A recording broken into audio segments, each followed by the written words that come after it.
In this week's episode of Seriously Fun Business TV, I talk about why it's important to get the right quality of people in the room, and we have an interesting question about royalty-free music.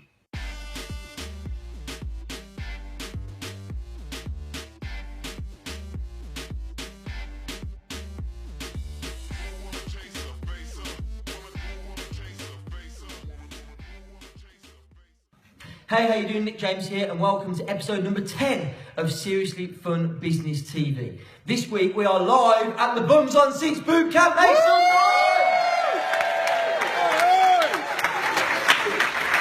So there's just one thing that I wanted to talk to you about this week, which I think is crucially important. It's a conversation I've been having quite a lot recently, and that is that when it comes to running live events, it's not so much about how many people are in the room, it's about the quality of people in the room. Now, I know I've had some conversations here while we've been at the Bums on Seats Bootcamp. People have experienced this, where they've put on events, they've had quite large audiences, but they've either not got the sales conversions they were looking for, or they just didn't feel that the audience was the right fit for them. And I had an interesting experience, just a couple of things happened over the last month or so that I think are relevant. I've been to two charity balls in the last 6 weeks. Myself and Nat have got all dolled up and gone along. They were both epic, they were brilliant, for very good causes. The first one's actually a friend of mine that I went to school with. She's got a charity called Little Fingers, which is an amazing cause. And they had their annual ball. There was probably 200 or 300 people in the room. They did the usual fundraising, charity auction. It went great, they raised loads of money. And then just last weekend, myself and Nat went to another charity ball, which was raising money for the Stillian Petrov Foundation. And again, they had the various different fundraising pieces, charity auction, the whole shebang. Now, what was really fascinating to me was the result in terms of funds raised, and they both did great. I mean, they raised loads of money, but the result in terms of funds raised was significantly different at those two events. And there wasn't much difference in kind of the auction items. Yeah, there were different items, but there wasn't much difference in terms of the value of the items. So at the first ball that I went to, I think the maximum bid on any single item was just a shade under £1,000. And that was for 2 tickets to the ATP World Tour Final at the O2, VIP seating. This is a seriously good prize. It's not, a cheap thing. I mean, it would have cost like 700 or 800 quid just to buy retail anyway. And so, they did the auction with everybody in the room, and there was a few bids. They got up to I think they got up to just under £1,000, which was great. Really raised a lot of money for a good cause. Then I was at the second auction, and they did theirs as well. And the top item was 3 people to play at Augusta National Golf Course. In fact, since we're here live at the Bums on Seats Bootcamp, who can guess how much that prize went for in the auction? Just give it. Well, don't guess. You know, because I told you the bloody story. 15 grand, 10 grand. £60,000 for 1 round of golf. Why? The people in the room. This was a room full of professional footballers. These guys all earn 20, 30, 40, 50, £100,000 a week. There was probably less people in the audience at that second one. And the prizes were still great, but it was the people in the room. So when it comes to your live events, it's not about how many people you put in the room, it's the quality of people in the room. So that's why everything we've discussed this weekend at the Bums on Seats Bootcamp, in terms of knowing who your audience is, and being able to attract them, and knowing where they hang out and how to advertise to them, is absolutely critical. So that's all I've got for you today. We're going to open it up now to live Q&A. Never done this before. Could be an absolute nightmare for Seriously Fun Business TV. So who's got a question that you would like to submit? We've got a few here. Joe, if you want to run the mic to this gentleman over here. Stuart, first of all. Yeah, thank you, Nick. I just put my hand up there and got Joe's attention, because my question follows on from just what you were saying there in the opening. How do we make that compelling offer in the message to attract that quality audience? So this is part of action. How important is it to take action on what you're teaching in your Bums on Seats Bootcamp? How important is it to take action? And one piece of action, how do you create that compelling offer in your message to get the right quality of audience? Yeah, so how do you craft the offer to make sure that the quality of audience you get is the right audience? I'm going to refer back to this example of the charity do that I went to. This was not cheap to attend. So, you know, I was, I'm not sure how I feel about saying this publicly, like, I was probably one of the poorest people in the room. Seriously. Well, you are now as well. Yeah, thanks, mate. No, I'm serious. Like you know, and it was to play in the. There was a golf day. It was at the Belfry on the Brabazon course, which the golfers here will know. That's like the course they play the Ryder Cup on. It's absolutely amazing. So to play in the golf day alone was a £500 donation.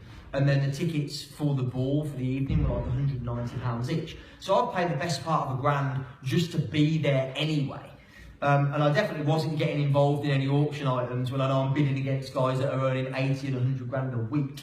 So I wasn't getting involved in that. But you know, coming back to that, I think the pricing of the event was a factor. Like, there was nobody in that room, and again, you know, I say this without trying to sound snobby. There's no one in that room who's struggling to pay for their next meal. These people are all either, you know, have got high-paying jobs, they're successful business owners, they've got that quality of people in the room, and they priced it accordingly. So that was going to be the case anyway. The venue that the whole thing was at, the Belfry, I mean, like, it was a 5-star experience. It was like champagne, like, just, you couldn't pay for a drink. It was just drinks, free drinks. It was a proper 5-star experience, black tie-do, really posh. So just by, I think, the branding of the event made it exclusive, which attracted the right kind of people. If you're going for mass, you can, you know, there's nothing wrong with going low price. I mean, tickets to the Bums on Seats bootcamp aren't exactly fortunes, but, you know, it's because this event is to allow everybody, no matter whether they're already doing their own events or they're just getting started, to get the information so they can go and do it themselves if they want to. So it's priced accordingly.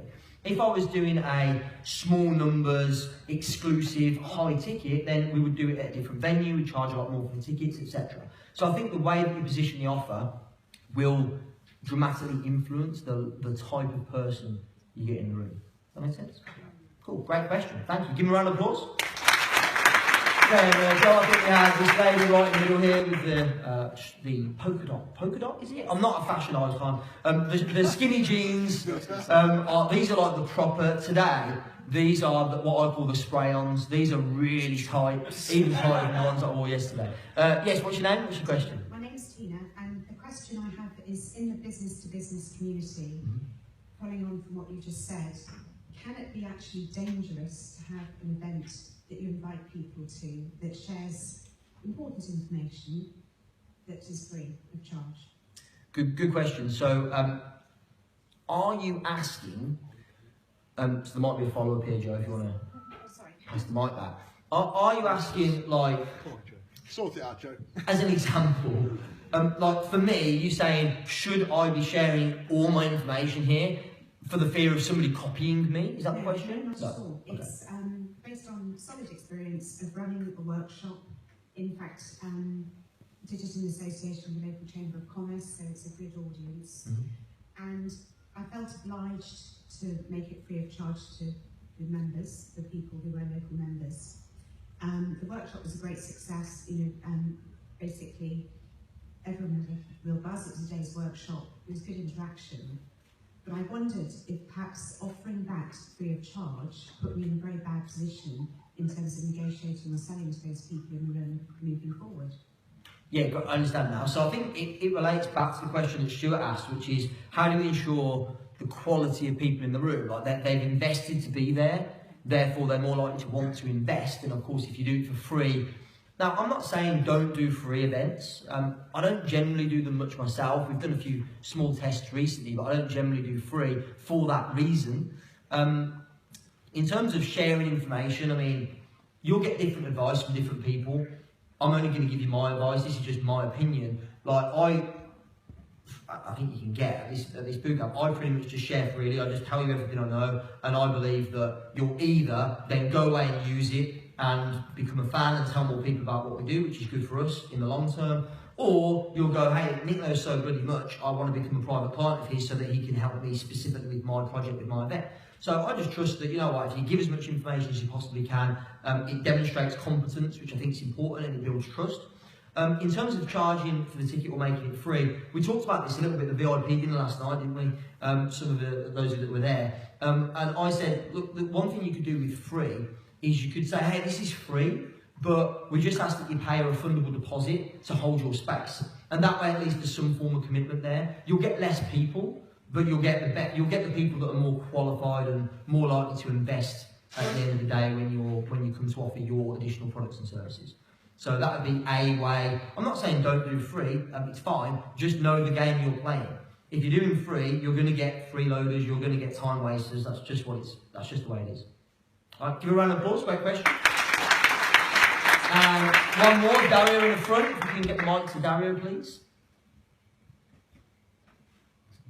I wanted to know in regards to, you know, the music that you guys playing here, and when you're filming the, you know, boot camp, do you have an arrangement with having to pay royalties so that you can actually, you know, sell it and that sort of stuff? Because if you, I've heard if you actually do that and then you want to sell it, then later on they could actually end up costing you a lot. So how do you do that? Yeah, great question. So the question's around using music in your events and royalties.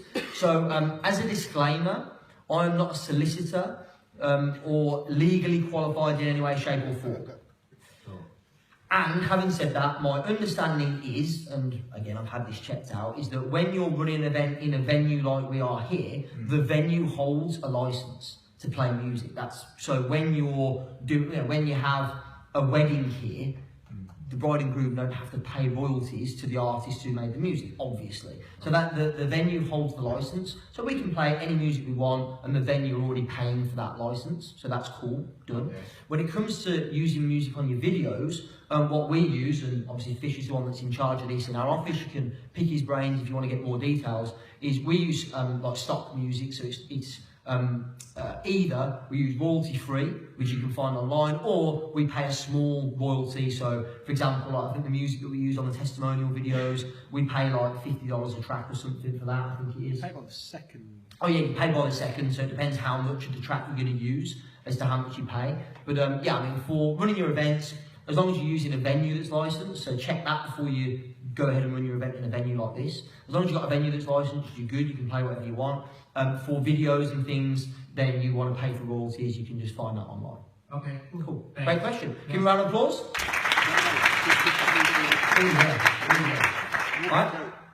Okay, so we're just going to wrap this thing up. So, we'll do that first. You say it, you forget it sometimes. I remembered, and he reminded me, and now you're reminding me. We'll edit this bit out anyway. So I hope you enjoyed this episode of Seriously Fun Business TV. Now we're going to take a quick time out, insert Big Fish's meme of the week. Right. Come to shop this one.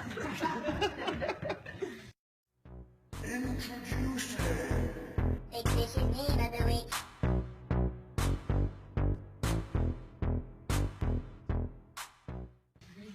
Okay, I hope you enjoyed this week's episode. Thanks very much. I'll see you again soon.